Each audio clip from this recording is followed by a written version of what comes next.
Welcome to episode 12 of The Heart of the Shaman.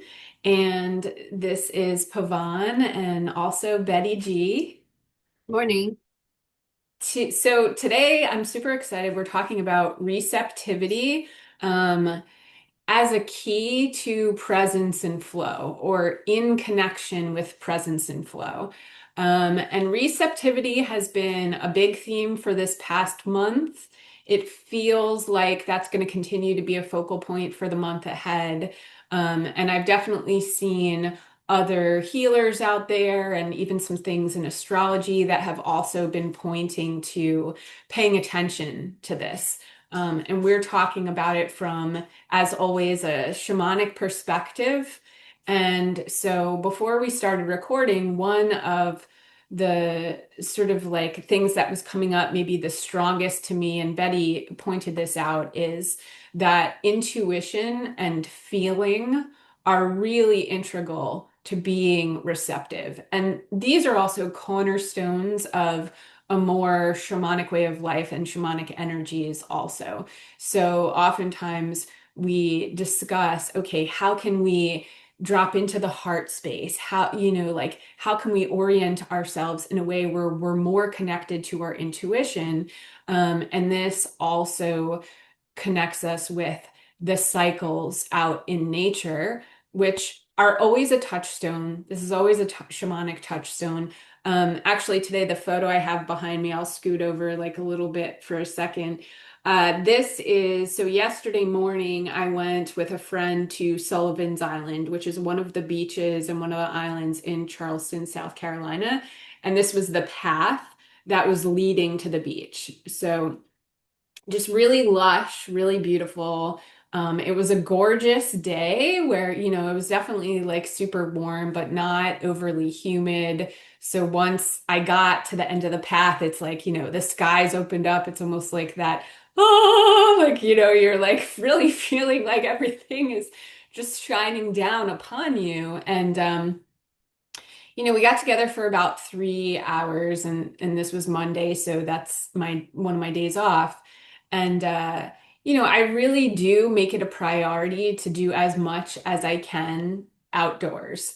And this has really always been the case my whole life. I've gravitated towards it. I think most people do, but not everyone. Not everybody's like an outdoorsy person, right? But again, another thing that's coming up, and then Betty, I'll turn it over because I feel like you have some great things to kind of say in reference to this feeling and intuitive piece. Um, so, it's like when you're out in nature, you're in that more parasympathetic state in with your nervous system and in the physical body. And so we've touched on this before, but that's a receptive state. That's a more, it's a calmer, it's a more natural state for us to be in, right? So the sympathetic state is when we've got potentially sometimes the adrenaline going, but certainly like cortisol in our system.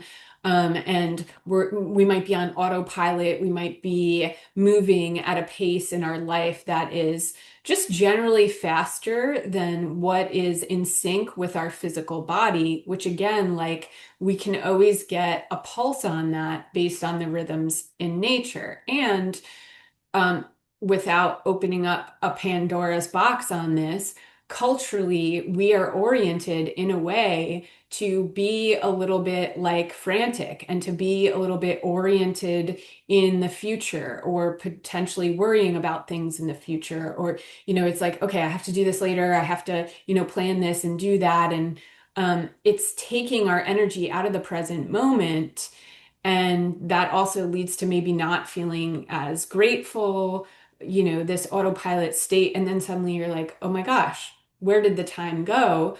Um, and again, the physical body in a sympathetic state is just not in a state of receptivity. So we're going to go into more detail around like, wait, why is it beneficial to be receptive? I mean, there's such a yin yang with this, right? It's like, yeah, we want to also be putting energy out into the environment and connecting with other people and have this output and this engagement.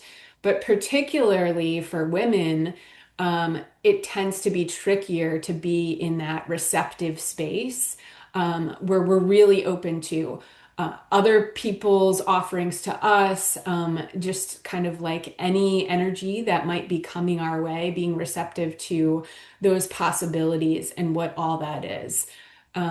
So Betty, your thoughts on, I know go on and on, but there's some angles we're going to take this. Yeah.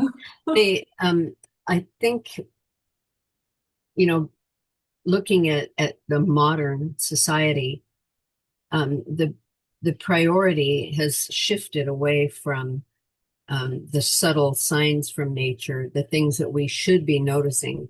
We've been culturally and just generationally, we've been programmed to look at logic and what makes sense or what we think is right, just based on um, what we hear, what we learn, how we're programmed from wherever that comes, from schools or families or employment or whatever. And it's taking away those things that we should be listening to. It's taking that subtle messages from the universe, to our bodies even. And that we have to go back to using intuition because the logic and nothing has to make sense. We don't have to figure everything out and know that it makes sense or that it's logical. And yet Mhm. that's where we go. We take that guideline or that norm, what we call like a midline, and it's what's logical, and so we that's easy, and we just ignore. We've been kind of taught to ignore the subtle things that are coming from nature. So if you don't get out and immerse yourself in that world where you can look at how things function, nobody's telling birds what to do, nobody's telling rabbits what to do. Well, I don't know why people think that they need to listen to somebody else to know what to do. I mean, it would go as far as saying even people would maybe tune in to our podcast and say, well, I don't know what I'm going to learn from this, but there might be one thing that they pick up from that. So if you're really turned on and tuned in to what's going on around you, then you can get in alignment more easily, which is a shamanic basic, to get in alignment. We go by logic and we go by what other people tell us or what we see and what we think is okay. And then we discard that recognition of our own inner knowing, our own, answers are inside us. All we have to do is remember. So people are looking all the time for ways to make things easier. And I think it's just go out and observe the things that are successful, just like you said, a gorgeous day. Nobody tells the sun to shine, it's like there's clouds and then there's sun, and we accept that as part of our world, but nobody's telling nature what to do. It's just strictly by feeling. And that's where, the humans, I think, the two-leggeds, we call them, have become so dependent on instruction and guidance from other people. And what makes another person more knowledgeable or more able to run your life or tell you what to do? You have to check, even when you hear something that makes sense to you, you still have to look inside and you still have to say, is this in alignment with my life and with me? And intuitively, you have to accept that maybe it doesn't go down the path like, maybe there's another path behind you. Maybe there's another one down another 100 feet or whatever. And what you do and choose to take, whichever path you take, those experiences happen to you for a reason. The things that you see on that other side when you come out at the beach. So I think that more subtle connection, like using people, we talk about this in other podcasts a lot. I always go back to rituals, dancing, going in the water, being connected to nature and doing rituals and dancing and drumming and things like that. and using natural things like bones and feathers and things that we pick up on a path, like rocks and sticks and things like that. You know, pick them up and feel them and see what energy is in them. And I think that that's how children do things. So they don't know that they're supposed to be logical. They're just enjoying what they're doing. They're in that moment. And that's again, animals and children and people who haven't been yet programmed go out and do that. They play like little kids and they pick up mud and they're immersed in nature. And that's when sometimes you get your best clarity, your best thoughts, and the most intense learning is when you just allow for nature to guide you.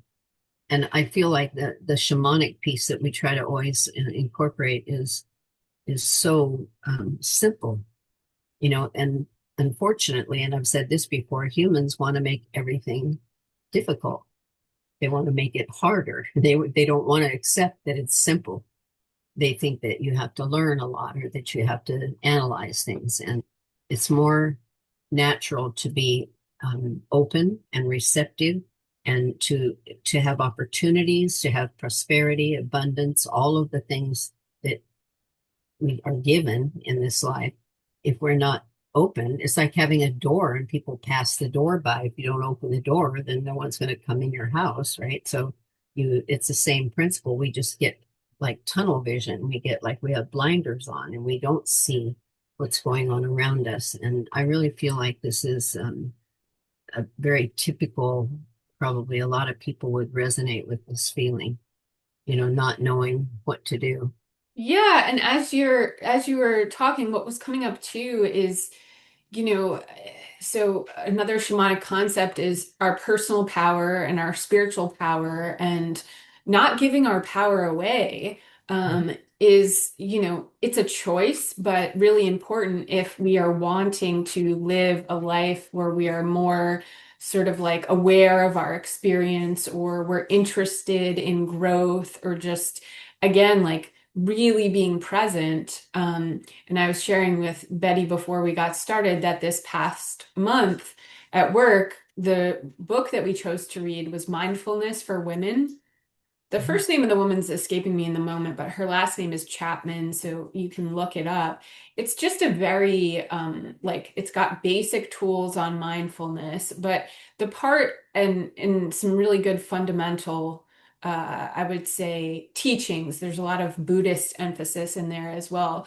But the part that was really standing out to me was, okay, particularly it's for women. And she was talking about how, and this is another thing that we've also touched on as a subgroup in this society and still living in a patriarchal society, there is, I mean, we have sort of like belief systems, and we've oriented ourselves in a way where we're not always in touch with who am I in this moment? What do I want? What do I need? How am I engaging with my environment? And again, like a more anchored space of being present in the moment. Part of it is just learned behaviors where we are focused on maybe like other people and caring for them and meeting their needs and what they need. And then there's also various belief systems that can lead to us feeling insecure or like we don't matter, or the way that we prove our worth is through validation of, what other people think of us. And this could go on and on, right? The examples of it, I'm sure many people tuning in can relate in one way or the other if you're simply here now having a human experience. And even if you're not a woman and you're tuning in and you're listening, it's like there's some of the belief systems are so ingrained that it's not like we're even thinking about the way that we're interacting with each other that might put women in kind of like a subgroup space where how you feel or what matters to you is like accounted for in a secondary way. Um, but the reason I bring this up is so much of what was in this book was really about, okay, so how do we connect with really being clear on who we are in the moment. And then from there, we can deepen our presence and potentially, like, depending on what your goals are being in the flow, getting into a state of abundance, gratitude, all of these things. And it really feels like it relates big time to receptivity to me. It's like we might not even know to what degree we're not receptive. And that is just based on how we have learned to behave over the years. And so when you go out in nature, to bring it around back to that as like just such a simple, beautiful way to shift things and to start to connect. And I have talked about before, I have a ritual in the morning every day where when I let out the dog, I go out there, I put my feet on the ground, I spend a few moments facing each direction, I tune into the elements. It's just really allowing me to start my day connecting in that energy. And while I'm doing that, I'm also noticing like how does my body feel? Like where are my thoughts at? And making some space for gratitude. This always feels like a big thing, it's just sort of like prayers, being thankful for what I do have in my experience. And it's really like sometimes I'm out there 10 minutes, sometimes I'm out there like 5 minutes, It's not like it's this whole time consuming thing. It's very doable. But it kind of sets the rhythm in my system and orients me in a certain way.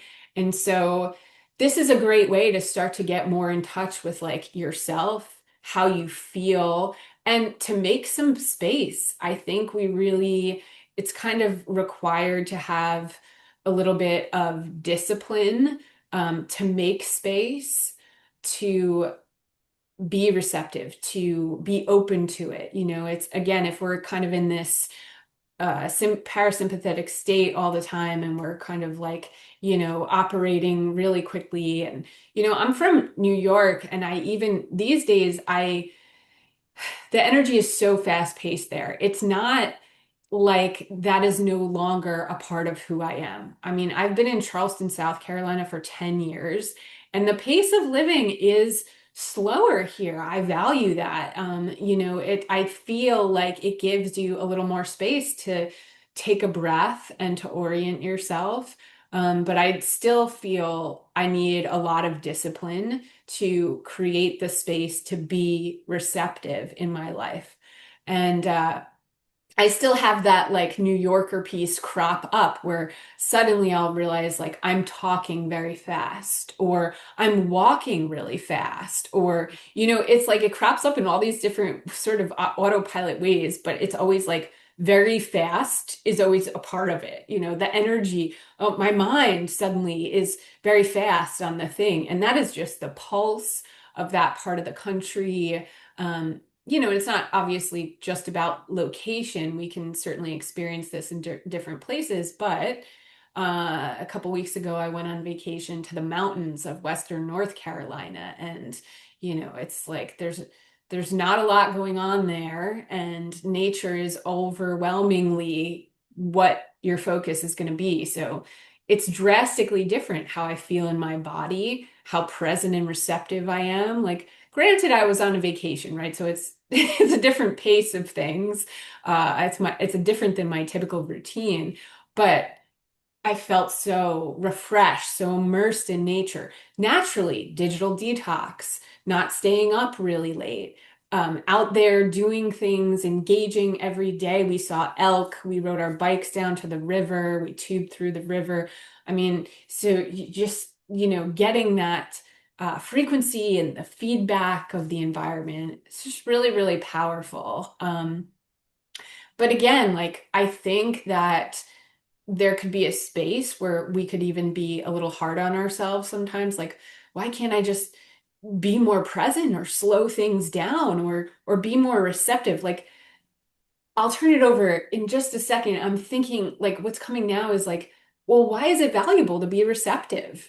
And it's like when we slow things down and we're present and we're receptive, all of these possibilities that are circulating by creator and in the universe, and it's like we have the potential to connect with them Whereas when you're not in a receptive state, you can be blocking a lot of this or just simply not aware of it, even if it's coming right to your front door or right onto your lap. It's like we're kind of out to lunch and we don't notice, you know?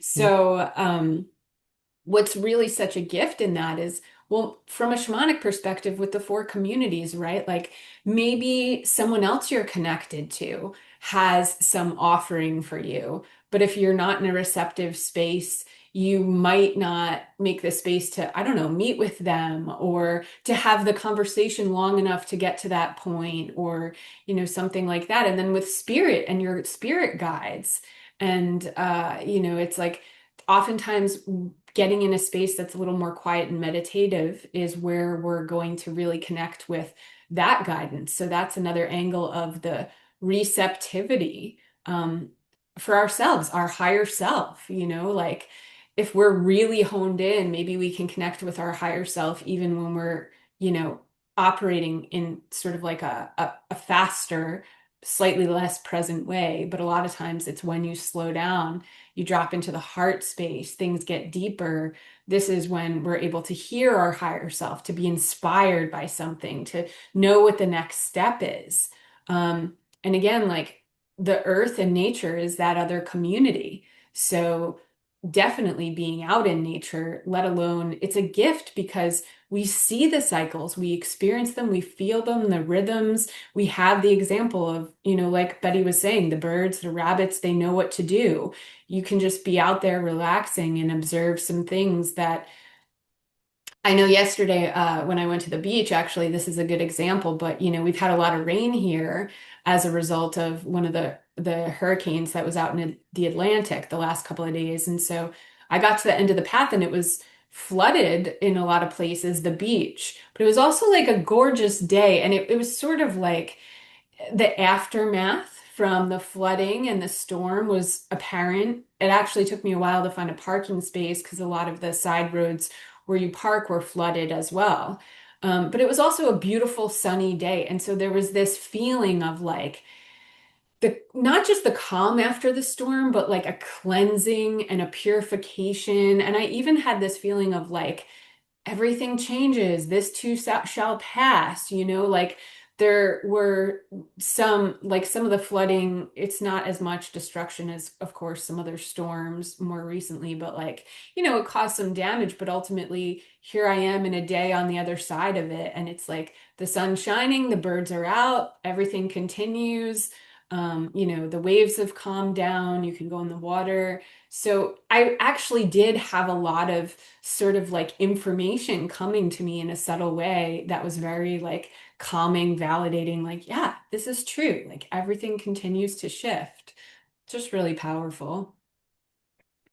Well, one of the things, we emphasized early on in the podcast, were rituals and um, drumming and sounds and, things, sounds of nature, sometimes just turning off the things that we usually hear in the background, the traffic and the phones and, the hustle and bustle of everything. When you go outside or if you observe what's around you, there are subtle things that nature's telling us all the time. And I think we have to get into our higher, we have to ask our higher self and we have to allow for our higher self. When you run a thought or a feeling by your higher self, it's like, how does your body react? Does your body contract or expand, when that happens? Because whatever's happening, oh, it's happening to me right now. That's interesting. Right. Um, whatever experience you have at that time is spirit talking to you directly. There's nature, and the natives used to say that a rock has a spirit, a tree has a spirit. Everything has life in it, everything has energy in it. And so if you go out and you just take your thoughts of whatever you have to do later and let them go, and just go out like you did and experience that, you don't even know what is coming, but if you just observe, those things are affecting your body. we forget and we have turned off those notifications of subtle energies coming in. We feel it all the time and we blow it off. We Yes. have too much to do. You have to stop and you have to say, why am I having this feeling? Why am I having this expansion? Or what does this say to me? That's when spirit talks to you. And there's a lot of people that have, really bad habits, or they've become accustomed to doing things a certain way, even if it's not habitual, it's just what we always do. You can take those things and write them down on a piece of paper, and the things that you want to eliminate from your life or things that are affecting you badly, and you can burn it in a ashtray or a metal bowl or something. You can put in there, this, I'm letting this go. This is no longer a way that I choose to function. I'm not going to use logic and the way we've always done it. I'm going to use what's right now, today. And what you then, you don't just burn the paper, you say, I allow myself to accept what is new without condition, Yes. without terms and conditions. You just accept the natural thing. And there's so much guidance and so much, even in the middle of New York, they have Central Park.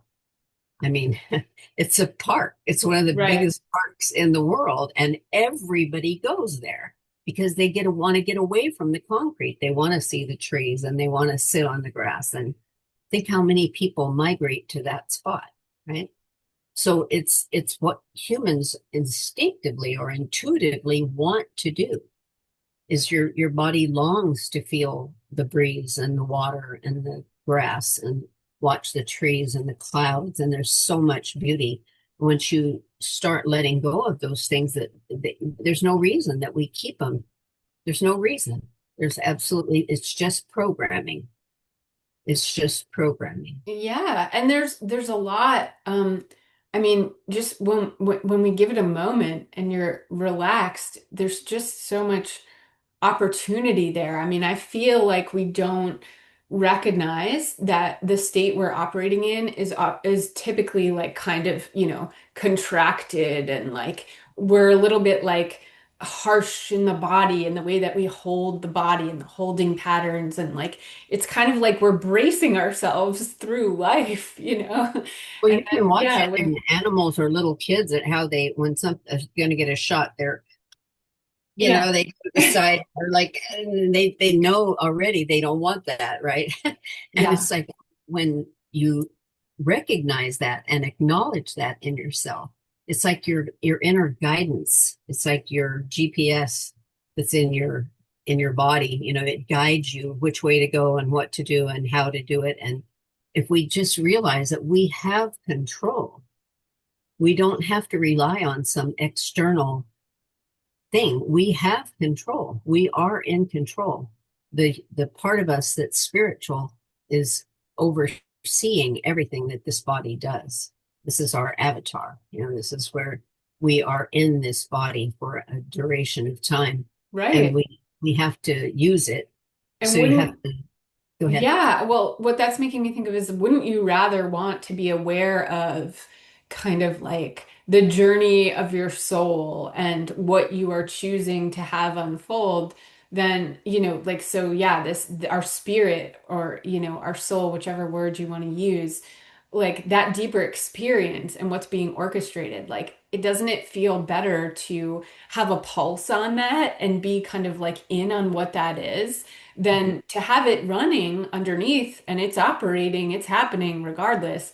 But like we're kind of up in our minds and racing around, not necessarily in touch with this. Well, that's the imbalance in the left brain and the right brain, especially in the female, because the patriarchal political scene, everything that's going on in the the function, like the wheels that turn that make things happen, those are um, those are like set things that we've learned or whatever. We forget that we can just go into the creative side, go into the right brain, and create receptivity and create avenues for that. We can create ways that can come to us, and that we're more open to it, and just say, I don't need to think like that, somebody else is doing that. the right brain and the left brain need to be joined. It needs to be, the left brain will tell you how to put the groceries away and what to do, and your bills and whatever. And your right brain will be creating programs for you to go to a class or to go have an experience somewhere. Look at it. Right now, the Dead Sea Scrolls are at the Reagan Library here in California, and it's something that I thought that I would do, and I haven't made it yet. I still could probably I think this weekend it's going to end. How Mhm. interesting to go and look at something like that. And Right. then think about the people that were writing those and the people, how they lived at that time. I doubt that they had what we have. They didn't have the guidance systems that we have. They didn't have GPS, they didn't have computers, they didn't have phones. They were writing in a tablet, on stone. There was a reason that they put that there. Right. So you if you go and observe that, there's bound to be some kind of a physical experience or something that will notify you.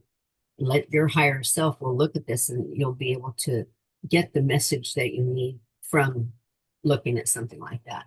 Our past, how, like we talked about, shamanic principles are so, they're 100% better in most cases than anything that technology has shown us.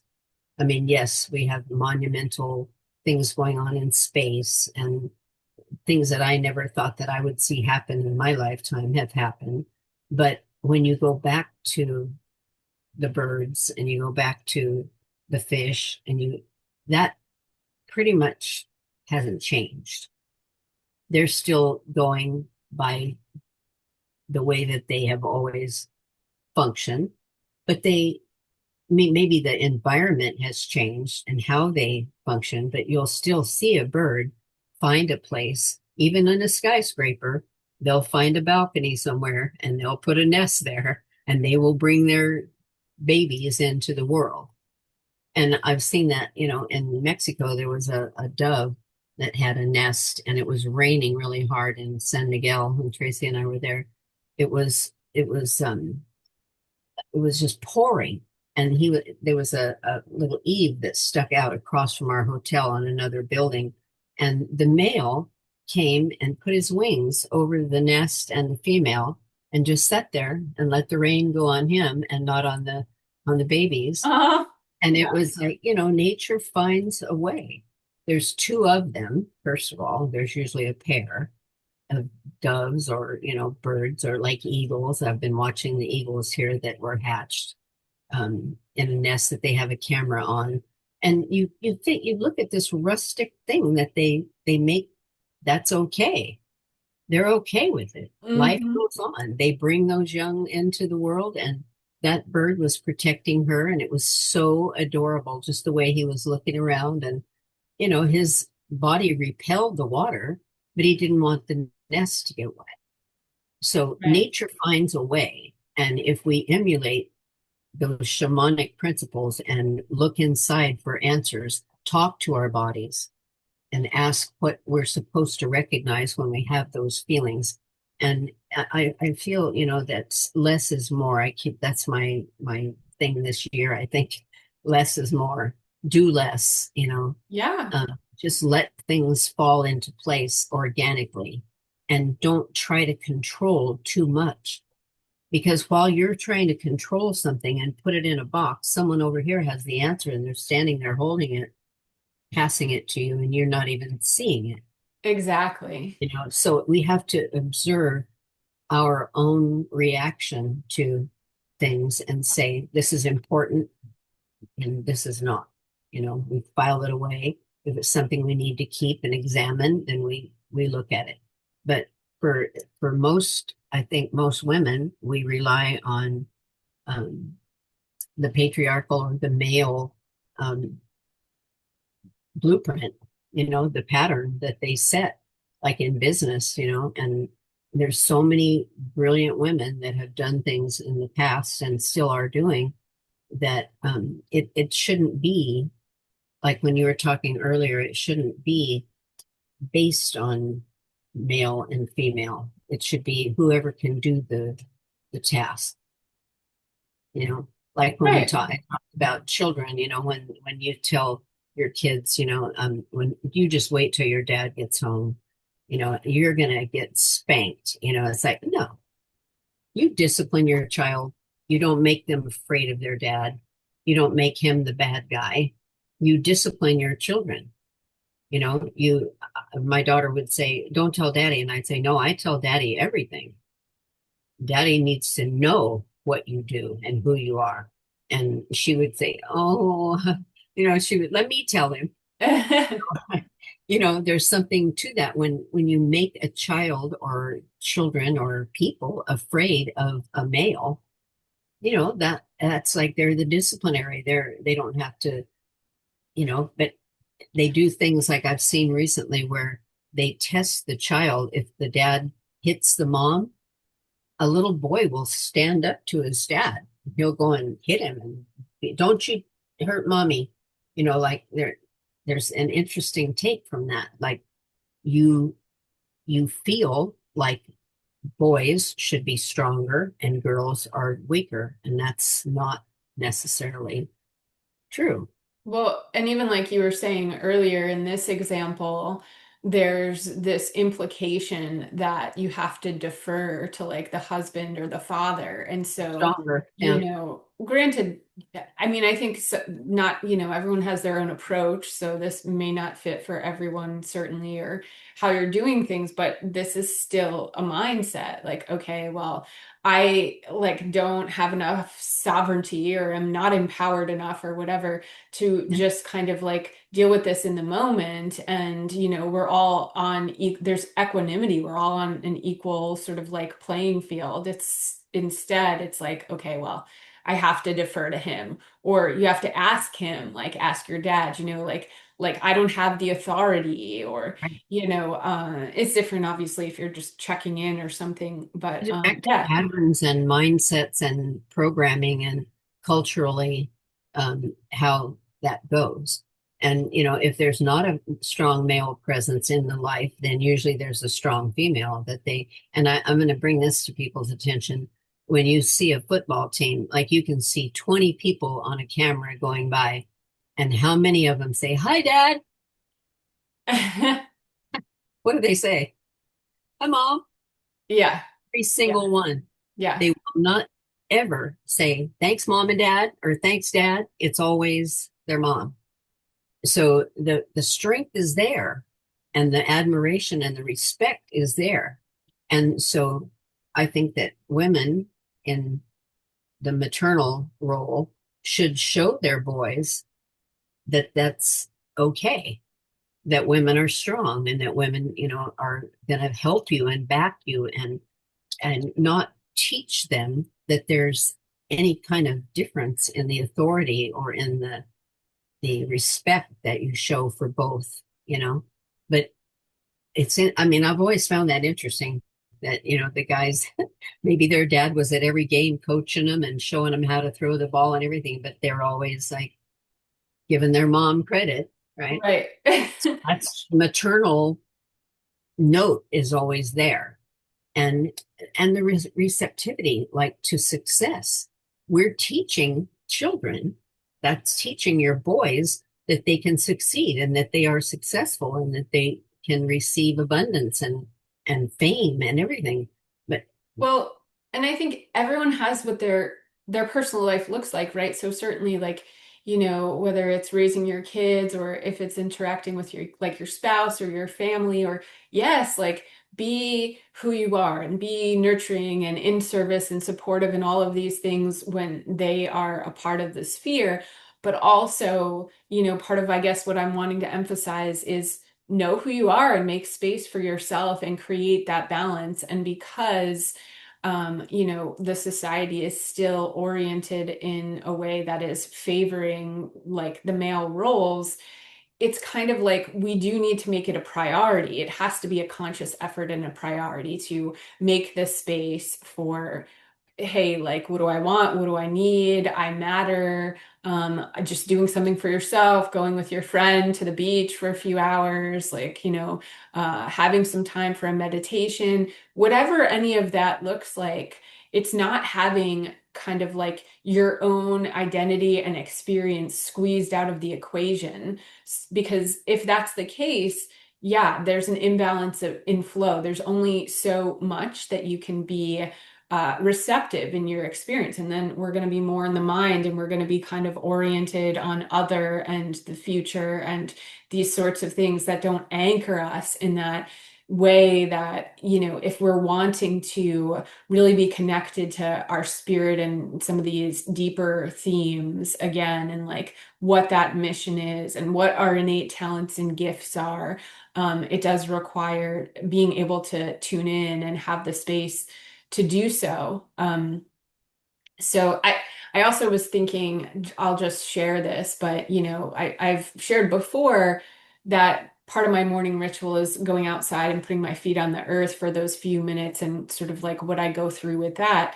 But then once I come back inside, I go to my meditation room, and this is like the more deeply receptive piece. I light a candle, and I may have a different amount of time in the morning on different days. So it's not always about how much time you have for the thing. Like I'll sit longer if I'm able to do that, or maybe I'm sitting for 10 minutes and that's fine. But I light a candle in front of my altar and I tune in and I do some channeling. And so that is really allowing the information to flow from my guides, from spirit, higher self, source, so that I can be plugged into what's relevant for my journey like that day and in the now. And I'm also just, with the candle, I'm kind of like I'm saying some prayers and I'm focusing on that gratitude. And then Betty, I know that you have, I don't know if I'll get the words exactly right, but you have something where it's like creator, it's kind of like the Christian version is like, God, allow me to be an instrument of thy will or something. It's like a little bit different. I know what you say, but it's similar. I'm getting into a space where I'm grateful and I'm also just like, allow me to walk the path with like the highest outcome and the highest vision and in a space of awareness. So that's how I say it now. I think I've certainly changed the language over the years, but it's like allow me to be in a space of awareness in my day. Like I want to be tapped in and tuned in. And I don't have a lot of guilt. Like if it's not in every moment, that's fine. Again, like I'm from New York, things are fast and crazy, and Get I'm it I done. have Yeah. this intention of slowing it down, and then I get to work and somebody maybe, let's say, called in sick, and we have some other like unexpected things, right, that you're navigating, and you can get caught up in the energy. But over the years, I have some like real grounded new pathways in my system where if I get caught in that, it's really like quick for me to drop back out of it. Like, this is the now. Let's orient. Let's be present. And then, be in that space of awareness. That's really the ultimate thing. And then I can key into what's my role in this moment? What's the next step? And the other edge of that next step piece, and this could be something we get into in another episode, maybe, but it's like, and that's all I need to know. So, right, kind of cutting things off at the pass where the mind doesn't go, okay, if that's the next step, that must mean I should start this project. And on Wednesday, I should do X, Y, and Z. And like, it'll just be a runaway train of, okay, well, my intuition showed me one thing. Now I can fill in the blanks and create a whole, like, diorama or a whole novel on what this is about. It's like, no, it doesn't work that way. It's like, okay, what's the next step? That's it. And then in divine timing, whatever else comes next, whenever it does. So that is Well, a like I real, said, when you get rid of the old thinking or the old habit, you have to say, I'm receptive to what comes now yes, without condition. So yes, you don't say but or if, or it's going to be what comes to you, and you're going to resonate in that frequency and you're going to align with that. And yes. it's and so I say now, I used to do a routine in the shower, that I would say I am the light, I am one with the light is within me. Um, I serve the light, put me where I need to be today. Yes. And I don't do that regularly now because I had short hair when I did that, and I would put the water on my head, and you have to get your head wet. So I don't always do it, but I say, I am all that I need. I have all that I need. I create all that I need. That's my morning welcome to the day, saying that. And then um, I do a card. I have a deck of cards around usually, and I'll pull a card to set the tone for the day. So using cards, using rituals, using um, fragrances, crystals, all of the things that have energy that we can program or we can get energy from. The more things that you have around you like that, and going back to the shamanic things, stones and feathers and drumming and sounds and music and things that really bring you into that frequency where you feel like you're cruising. It's like when you take off in a plane, they don't do anything and they say, we're going to serve beverages after we reach our cruising altitude. So people need to look for their cruising altitude. They need to elevate themselves to the place where the airplane is going to take them, and you're going to stay at 30,000 feet. Then everything settles down, but we need to absorb that and look at that and say, I have to elevate my life and my daily everything to bring my frequency up, not necessarily climbing, but to resonate with where we are right now, because the planet's going through so much and everybody is having so much trouble adjusting because it's not something we've experienced before as in humanity. This has been thousands of years since this has happened.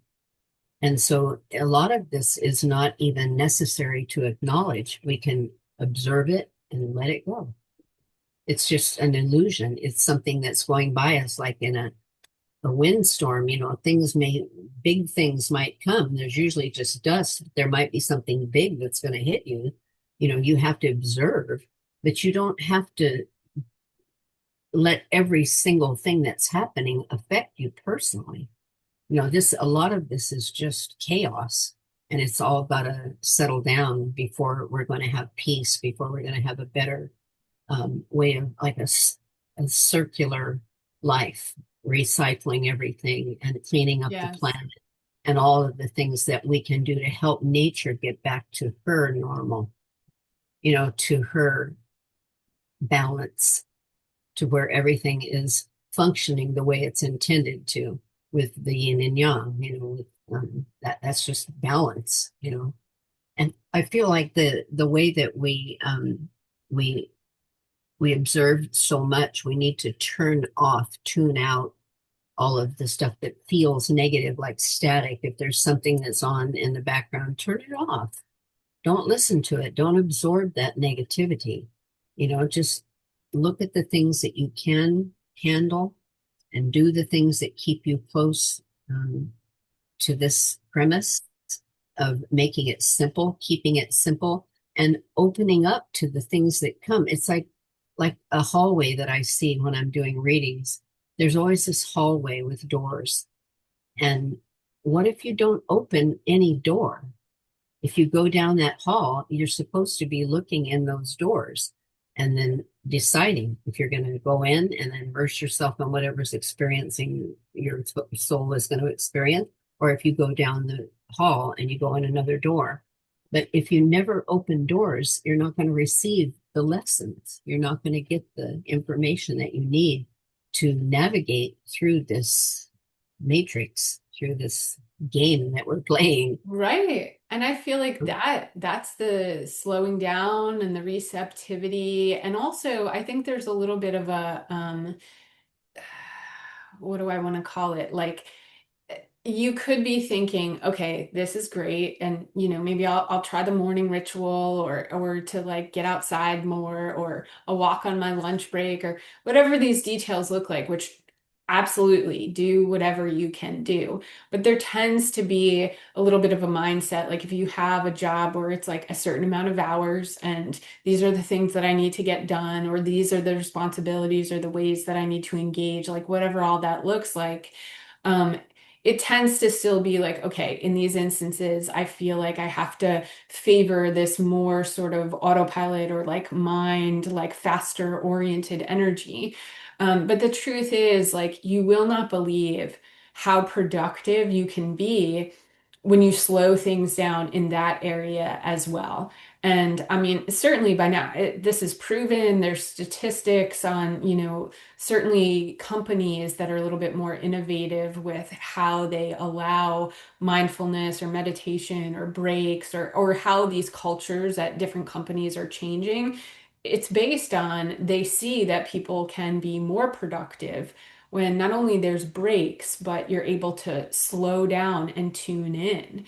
And so, of course, it depends on what your job is, but I think this applies across the board where, again, when you can make space for doing something in a new way that, maybe makes everything easier, or, everyone connecting in a new way, that's not whatever old system that you used to have, when we're just operating in this one way that Betty, I remember you mentioned it in one of our past episodes. I don't know if it was when you were talking about being in sales or if it was just more general at work, like asking, oh, I think it was like for federal employment and asking, like, well, why do we do it this way? And having somebody just say, like, that's the way we've always done it.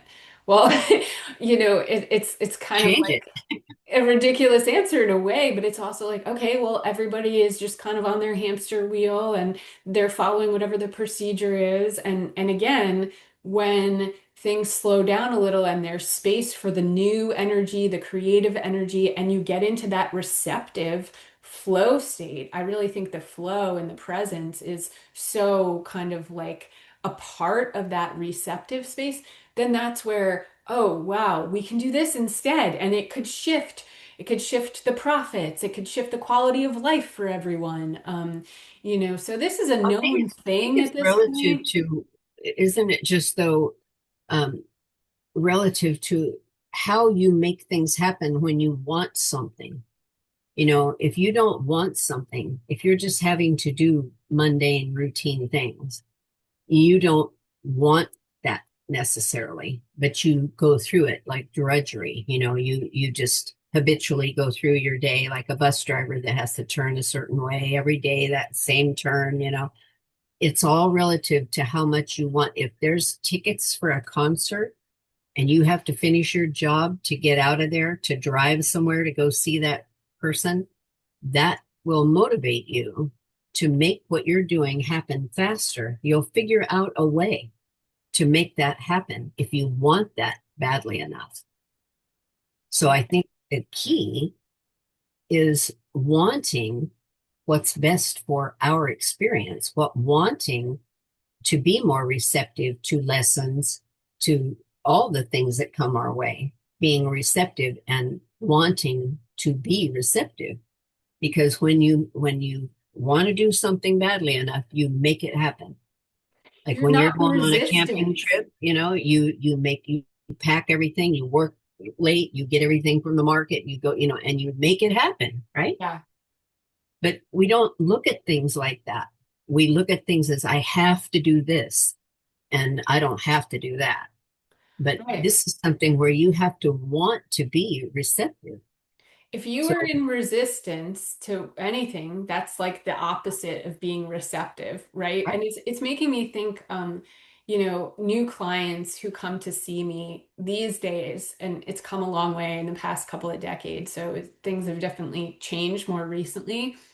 But, maybe they heard about my services through word of mouth or they checked something out on the website and they don't necessarily have a full picture of like what we're going to be doing. And sure, in the beginning, I give a little bit of a rundown of the possibilities and I check in with what somebody's intention is for a session. But they're very open. Like when people are coming and showing up these days, they're open. And so they're kind of like game for, hey, I'm here to learn, I'm here to have an experience, They're receptive. like, Yeah, yeah, they're receptive. And the degree to which somebody is receptive in a session is completely linked to what their outcome is going to be. So every once in a while, I will have somebody come and maybe they got a gift certificate from like their spouse or another family member or a good friend who like really thinks that they need or should or whatever do a session with me. And right. sometimes it's not that. It's just like a loving gift and yes, the person's receptive and it works out. But Mhm. occasionally if somebody shows up where it wasn't totally like their idea, um, then we may have a session where they're not quite as open or receptive. It's something they would have never done themselves. They're doing it because they're kind of pushed by whoever. Yeah. Typically, the outcome is very different. And again, usually, we still have some measure of a shift happening. But whatever resistance is there in the space, then the shift cannot happen. So, I mean, And you know, they'll close that door and they'll go down that hall and they'll open another door. yeah, I mean, when you look at Huxley and, the doors of perception, and, you go back to like in the 60s when the doors, the group, you know, there's there's so much to be said about doors. When you don't open a door and you don't experience that life lesson, or you let it go or whatever, you either integrate what you learn from that experience. So by being receptive to learning, receptive to experience, receptive to what just sometimes shutting down and listening to your inner voice, all of those things are about learning. And that's what we're here. This is schoolroom earth. This is what we're here for, to learn. So if you're not receptive to the things that are in that lesson, you shut that door, you go down the hallway, and then you have to open the door, another door, and then, oh, here's the same lesson. I passed that one by, but I'm going to go right. through it again. It's all bad things, good things, everything that we experience is teaching us about being human. Yeah, and generally speaking, right, we've kind of covered some of how this can be maybe a little bit more challenging for women based on how our society operates and what we feel our responsibilities are and all these sorts of things. But in just sort of like that, the most basic dynamics, the yin, the yang, we are the yin, we are the receptive, we are the creative sort of side of things and energy and that, feminine, divine energy, the female energy, it's inherently receptive. So what's kind of cool or nice to kind of come around to this towards the end today is like naturally, this is who you are. You're this receptive, creative being, and we can also filter energies. So if something is not totally in alignment, we can just allow it to move and cycle on through. We don't even have to be totally resistant in some kind of like, fighting space if the energy is not resonant or this is something we don't want to experience, or we can continue to be in this strong, receptive, ideally a high frequency, so we're embodying a space of love as much as possible. And then just let the experience cycle. I mean, like Betty was saying, you can just kind of be having life happen to you, or you could be like experiencing it, like learning. The school of earth is like, if you're just in the experience, you're going to learn something. But if we're like, fearful, or if we're like racing or all of these things, then Even yeah, watching someone else experience things. And I've yes, seen a lot of yes, really great father groups that watch babies that are house dads. They are seeing firsthand what it's like for a woman to be at home and take care of children, and the woman is working, and you switch roles. Some of these guys wouldn't trade it for the world. They love it. And right. the new fathers, it's that can shift and it can be where they experience and they understand what love is and what it takes to make a child prosper and do well, you know. It's like that is important as they might not have looked at it that way, but it was a beautiful experience watching these guys and how they were with the babies, Hmm. and how interesting that would be if the women were the hunters and the men were the kept the campfire burning. And maybe that happened, years ago when the cave dwellers and the shaman were present. Maybe that was the case. Maybe it wasn't always the hunter going out and killing something and the woman staying with the children. Maybe it was reversed at that time and we just don't know that, but there's roles that we've taken, women do this and men do this. It's like, no, pretty much human beings can do interchange what they choose to do and how they choose to live their life. And so in that case, I mean, a man would have to be a lot more have a lot more feminine divine in their energy. It would have to be more balanced to do that, to have that patience and the teaching and the way that women raise children. I mean, some women, but I feel like the receptivity piece is at that point, if men were doing it, they have to be more receptive. They have to have more gray areas. They have to be more emotionally involved. It's not just cut and dried and by the rules and logic, and maybe that's what this society needs is to, um, and it's happening now where women are much more prominent in aerospace and the military and things where firemen and police and they're doing things and men are doing things that women do primarily. So I think that it's probably worldwide necessity to have people learn how to let go of patterns and things that we're programmed to do and try something different, try something new, allow yourself to be somebody else for a while and try something new, just try it on. Like when we try clothes on, they don't all feel right, they don't all look right. But when you get the right thing, it feels great.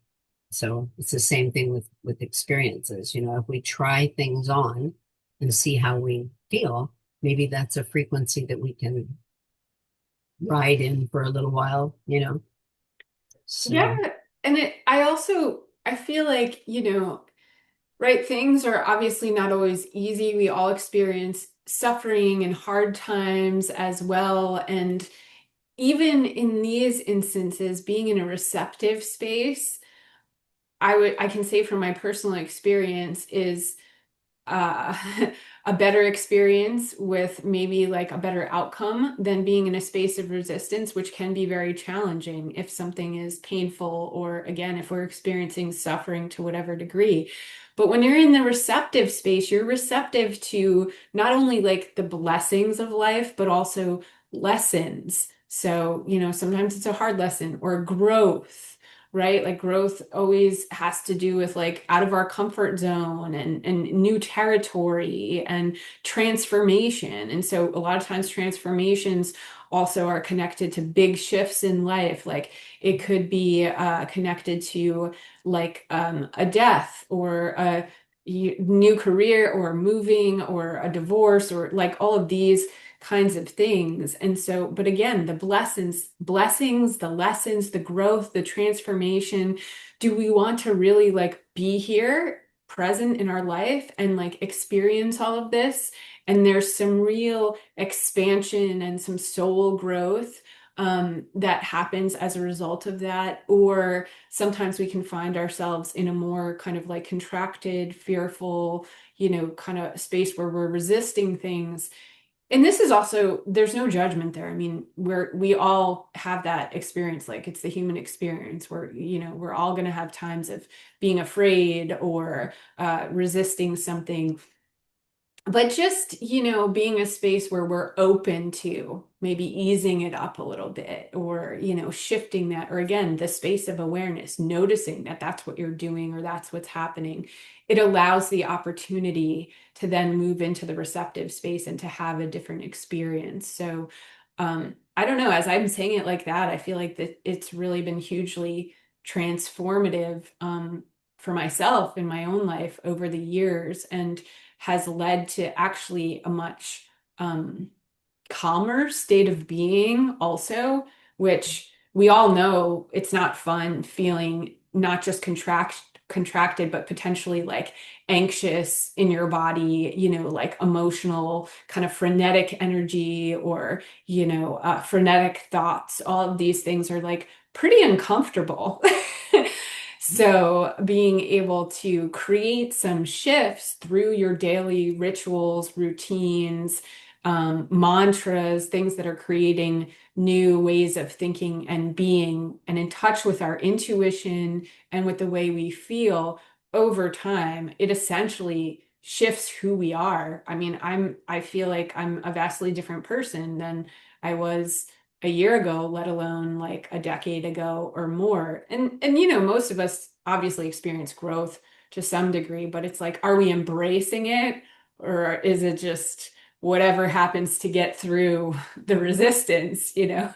So, anyway, it feels like such a gift to be able to be in that space of awareness. And I think it's just one step at a time. So um, I'm grateful for that. And Betty, if you have any closing comments you want to share or the prayer when you're ready. I just want for everybody to, with what I do, being a psychic, um, I don't, it's not necessarily what I do, it's who I am, I guess. Yes, yes, Um, Everybody is psychic. Everybody has ability to intuit. And it's imperative right now, mission critical, I like to say, um, for people to use those abilities. It's not something you learn. It's not something that you have to do a certain way. It's all of us are multidimensional. All of us are psychic. All of us are intuitive. We feel it. We sometimes acknowledge it. Sometimes we don't. But you don't. It's not something that a human being is able to be telepathic, and they're able. That's how we used to communicate exclusively. There were no words. So sometimes when there's resistance, or sometimes when there's just a general knowing, you have just a general feeling that you know what you should do and what you should not do. You have to respect that you're enough. You don't have to ask for validation from someone else. You are able to do this yourself. So you ask your higher self to guide you and you say, you're observing everything that I'm missing. Your higher self is always watching out for you. And so you ask and you say, how can I be more intuitive? How can I trust that I know what to do and how to feel, and just tap into that, and realize that, I mean, sometimes words are not necessary. Sometimes just conveying a thought to someone, sending your energy to them, sending love and good wishes and, health and um, whatever their peace, whatever it is. We need to use these avenues. We need to use these frequencies to communicate with each other and to create a more loving environment. It's your thoughts are very important, and I would like for people to realize that, that being psychic is going to give you an edge, or it gives you guidance to some degree if you acknowledge the things that you might have a thought and you think, oh, that's stupid or that's silly or that, you have to ask yourself, is this something that I need to know? Is this something that I need to use? And just try to tune into that, you know don't be afraid of things that you don't understand.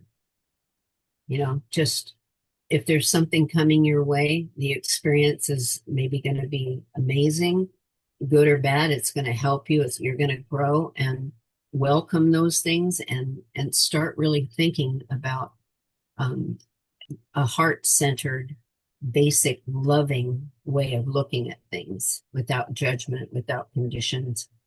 And I think just being open to thoughts, that you get that a lot of times we just put them aside. We're so busy. And like the mindfulness piece that you talked about with this book, doing things in a mindful way. Like, how is it going to affect someone? If you do say something, how is it going to affect someone if you don't? Making those judgment calls and asking yourself, I mean, go inside and ask if you should be, if you're in alignment and if this is something you need to integrate or if it's something you need to just let go. Asking those questions about, is this abundance? Is this an opportunity? I mean, you don't have to be able to identify it to go through the experience. It's like you're kind of flying blind, but Right. do a lot more thinking about what you can do personally to be more understanding and to have a better understanding of yourself, even, and your purpose and like what you're going to do with these things that you learn.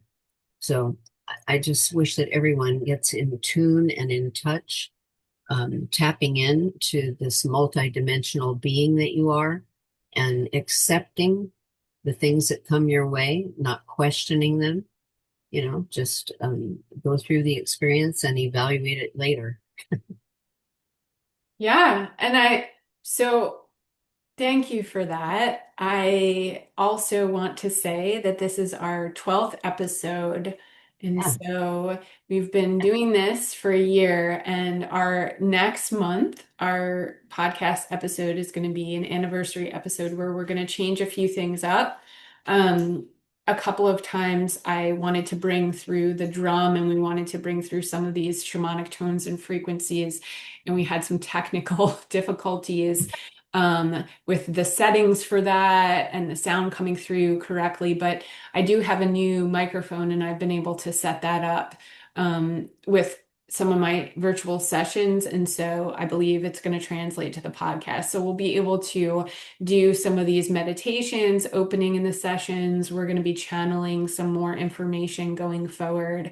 And we're really excited to just continue with you all and continue to expand the conversation. So as always, feel free to reach out if you have questions, if you have feedback. Definitely pass the podcast link along to anyone you think would be interested. I'm a big podcast person myself, so I do love to be tuning in sometimes when like, probably my main activity that I do it with is when I have like a huge pile of laundry on the bed. I'm just like listening and folding the laundry. Um, but yeah, we love kind of going to these places and connecting with you all and traveling here as well. So, And um, questions, if anybody has questions of anything other than what we're talking about, even if you yes. have something you'd like us to cover, we're looking Mhm. for material and whatever the public would like to hear would be something that we would love to, maybe help you with. So Absolutely. comments or suggestions of topics and things that you're curious about would be helpful for us, so. All right, Betty, when you're ready. So until next time, may we meet again, sit in circle, tending our hearts, cultivating our shared love and joy, supporting the ascension of our beautiful planet. Until then, our light to yours. Aho. Aho. Thank you so Have a good much. day, everybody. Bye.